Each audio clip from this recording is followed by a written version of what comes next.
Check out this problem, peeps. This is all about adding decimals, which is really a lot like adding any old big expanse of numbers, meaning we've got lots and lots of decimal places here.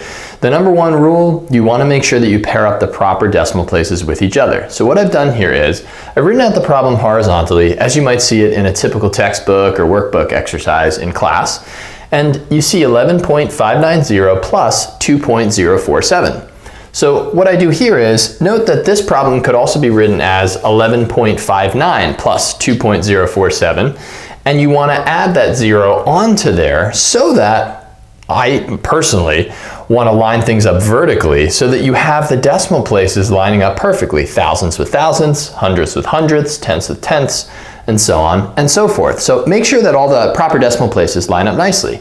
Then we're going to go about adding this problem like you would add any other problem. And after I go over this, if you're good with that, great. If not, I've got a why behind why all this works, just like normal addition. So 0 plus 7 is 7, not so bad. So you get 7 right there. 9 plus 4, we have 9 hundredths and 4 hundredths, gives me 13 hundredths. So I've got a 3 that's going to come down here, and we carry a 1 up there. 13 hundredths is 1/10 and 3 hundredths. 1 plus 5 is 6, plus 0 is 6 still. And then we bring down the decimal place right there because now we finished off tenths and now we're moving to the units place, the ones. 1 plus 2 is 3. And then 1 plus, there's technically a 0 there, right? Because this is tens and no tens. And you get 13.637. Very cool stuff. As I mentioned in the next clip, I'm going to show you guys why this works. And now for the why behind how this thing works, just like normal addition. So we'll take a look at that now. What I do is I basically separate this into its pieces. So that's 110 plus 1, the 11, plus 0.5, plus 0.09, make sure there's a 0 in there, plus, and now you have 0.000, that's that 0 right there.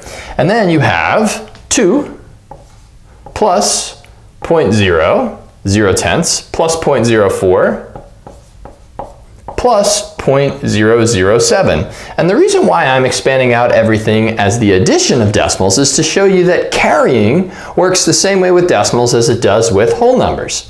So if I add 0.000 plus 0.007, it's saying I have no thousandths plus 7 thousandths. So that leaves me with 7 thousandths.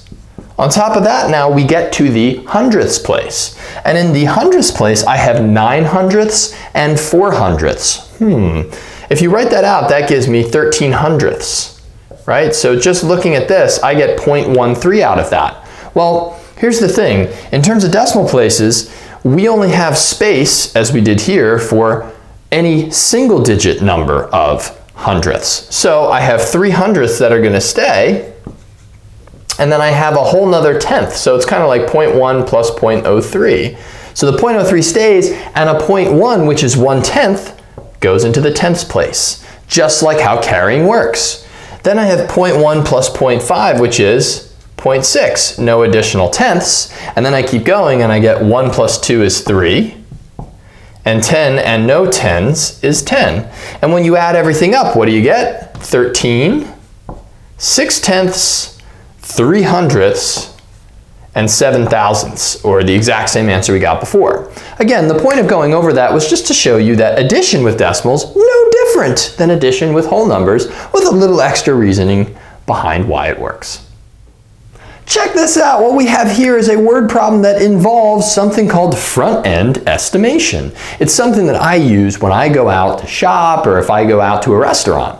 So let's check it out. The following is a table of the items bought at a restaurant and their costs. Use front-end estimation, what's that? To approximate the subtotal of the meal's cost. Well, subtotal is just the cost of everything without taking into account tax or tip.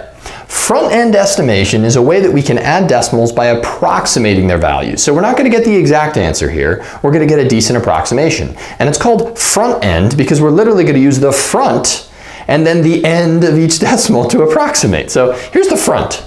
We add up all of the units pieces of the decimals. So we're going to do 10 plus 11 plus 6 plus 5. And this is suggested to be done mentally.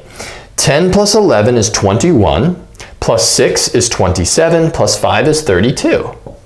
So from all of the dollar amounts, the whole dollar amounts, we get $32. Now we're going to look at the end part of the estimation. To do that, we look at the decimals and we get them to be as close to $1 groupings as possible. Let me show you what I mean.